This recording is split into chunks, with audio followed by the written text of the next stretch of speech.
This is another riveting episode of Cafe Americain. I am your host, Chris DeGeorge. I'm tired. I'm so very tired. So this is going to be a very short midweek podcast. And for those of you that know me, I don't like podcasts. I think they're incredibly boring because you're sitting around talking to nobody and you can edit everything. And even though I don't edit everything because I am brilliant in everything that I know. Well, I'm not, but it's just boring. I just find it utterly boring. Anyway, there is a movement going on right now, and a lot of people are hoodwinked by this movement. A lot of people think that a lot of people have made their disinterest, their disorganization, and their frustration on their current life's situation focus on Donald Trump. And we're only seeing more and more of that. Now, I'm not saying that I am a Trump supporter, and I'm not saying that what I think he is doing is correct, but I will say this. A lot of people that are against Trump are against him for the wrong reasons. They're completely ignoring the idea of a nuclear war with the Russians and with the Chinese. And that's what everybody should be upset about. They shouldn't be upset about whether or not Trump groped some girl and grabbed him by the pussy, or whether or not he spoke to a couple of Russians. Do I think he spoke to Russians? Do I think Russians were involved in this election? Maybe. But I really don't think that had anything to do with Trump winning the election. I think the Russians did anything that they would normally do in any other election. And it's no worse than anything the United States does in every election to every country around the world, including Russia. So it's all nonsense, and it's all bullshit. And we're starting to see the true colors of what this agenda is all about. Ever since the Florida shooting, we've seen all of these movements trying to remove what they call weapons of war from the hands of people in the United States. Well, what is the definition of a weapon of war? Are you trying to remove a submarine from my hands, or are you trying to remove a rifle from my hands? Because any rifle could be a weapon of war. Oh, no. This is a hunting rifle. Well, what defines a rifle as a hunting rifle or a weapon of war? Oh, well, in the media constantly portrays semi-automatic weapons as automatic weapons. Now, semi-automatic weapons, you have to pull the trigger every time you want a bullet to fire out of it. So it's pop, pop, pop, pop, pop. An automatic weapon is what you think of as a machine gun. And you pull the trigger once and multiple bullets come out of it. Those weapons have been illegal for decades. And now it is becoming clear, and I've said this before, and this also has to do with the Affordable Care Act. And I'll get into that in a second. We're starting to see a fully fledged movement on the right and the left to remove weapons and firearms of all sorts from American citizens. The ultimate goal is to essentially get rid of the Second Amendment in the United States and rewrite the Constitution and make North America look more like the European Union, run more like the Chinese. So what we're seeing now is a movement to get guns out of the hands of what they call the so-called mentally ill. Well, on the surface, this sounds fine. Why would you want a mentally ill person to have a firearm of any kind? They're a danger to everybody, including themselves. Sounds great. But how do you go about enforcing that kind of law? Who says who has a mental illness? Well, you could say, well, this person was arrested for this, and so obviously they do have a mental illness, or they have a history of going into the funny farm, and they can't keep food in their mouths. So yes, clearly this is a mentally ill person, and no, this person should not have any sort of firearms. And even Donald Trump went so far as to say, and bamboozling the Republicans by saying, I don't want firearms in the hands of mentally ill people. I am in favor of removing the firearms from mentally ill people, then worrying about due process second. Meaning, I want to get the guns out of hands of so-called mentally ill people, and we will worry about whether or not that move is legal at some point down the road. That's kind of troubling, because I can guarantee you that a whole bunch of Republicans would be up in arms if Barack Obama decided to try and pull something like that. They would be up in arms and marching in the streets and crying foul and outrage. As well they should. Now here's the perplexing part, and here is the troubling part. Under the Affordable Care Act, lovingly known as Obamacare, the government, if you are accepting government-subsidized insurance, the government can force you to take mental evaluations. And the government, through your doctor, being that your costs are being subsidized by the government, through your doctor, can essentially force you to take various pills to make you more mentally stable. Okay, so nobody has any. I mean, you've heard about the death panels where supposedly the government can determine whether or not you should be living and whether or not you should get insurance or just be weaned off life support and left out to pasture. But nobody has really delved into that aspect of the Affordable Care Act, of the government via the doctor that you're using, being that you're using subsidized health care.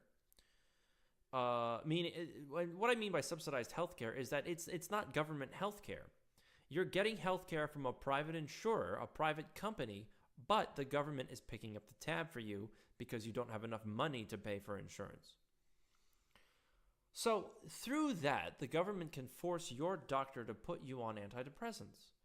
And then therefore you are mentally unstable. So this whole scheme is ripe for corruption, and it is ripe for abuse. Because if you are on the Affordable Care Act, if you're accepting, which you may or may not be on that anymore, because Trump said, essentially nobody's going to be collecting taxes from you if you don't sign up for health care. If you're on that, then they could claim that you're mentally ill and remove your weapon or your rifle from you or whatever you have. This has far-reaching consequences because now the government is taking away your Second Amendment right by declaring you're mentally ill. If you disagree with anything that the government says, there is a mental illness for that. Basically, the government is telling you, we don't trust you with adult things, so we're going to remove it from you, and it's all legal through the Affordable Care Act. Now, mentally ill people have been dupes for a long time.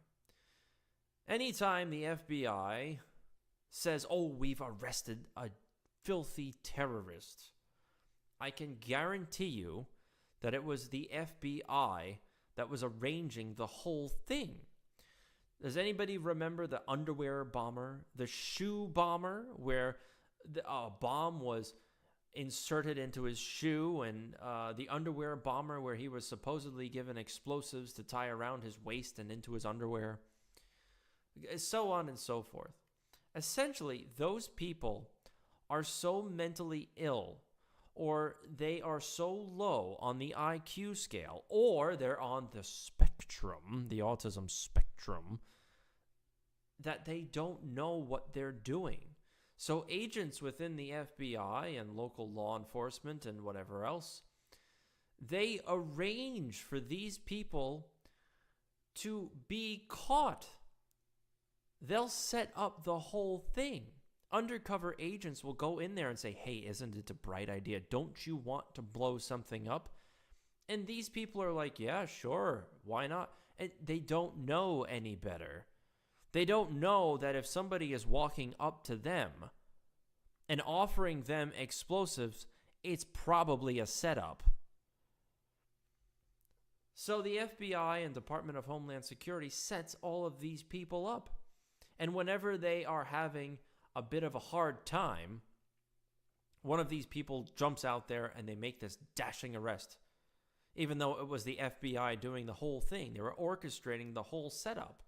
They allowed the person to have the idea. They allowed the person to have fake explosives. Or they gave the person explosives, or every bit of the explosives, except there was missing one very, very important component, which would allow the person, or wouldn't allow the person to actually blow the device up. But they would arrest the person, claim victory, and then ride off into the sunset. Antifa is now taking a page out of that playbook. Antifa is a radical movement. I don't care what anybody says. It's short for anti-fascists. And this group really gained notoriety after Donald Trump got into office and after George Soros funded the group. They are now going after mentally ill people in their next recruiting campaign. Specifically at the University of Texas at Austin. And they were going out and saying, wouldn't it be great if you, quote unquote, turned illness into a weapon? Yeah, the primary method of combating the symptoms of mental illness that we face under capitalism must be organizing those suffering to come into violent class conflict with systems that create their illness. That's a 13,000-word pamphlet, quote unquote. And Revolutionary Student Front, who is associated with this, they offer weekly self-defense classes, and they believe bricks belong best when they're thrown at pigs' heads, referencing cops. So they're saying, hey, we know that you have a problem. We know that you're dumb enough to go along with this. So come join us. Come be part of the movement. This is outrageous. At one turn, you're telling people with mental illnesses they can't have guns. But at the next turn, those same people are essentially hiring, let me see if I can say the word essentially one more time, hiring people with mental illnesses. I mean, could you possibly imagine a group of autistic people protesting? What would law enforcement do? What would anybody do if a bunch of these people who are on the spectrum barely able to control themselves? What would happen if, it's a hyperbole here. They're clearly not going to get autistic people out there. But what would happen if you had mentally unstable people out there in the streets, drugged up and possibly drunk, because a lot of these protesters are, having their motives inflamed by agent provocateurs, which you can go on YouTube and find a ton of videos showing evidence of that. What would you do? Why are these people stooping so low? The answer is because the veil is being lifted, and people are starting to realize that these groups on the left and these groups on the right don't have their best interest in mind. And they're starting to realize that, hey, nobody has our best interest in mind, and we're starting to be manipulated. Well, guess what, sweetheart? You've been manipulated for decades, and only now are you starting to wake up to that fact. So that's part one of this podcast. We'll be back with part two. Up next, we're going to talk about censorship and YouTube and Twitter and a whole bunch of other fun things.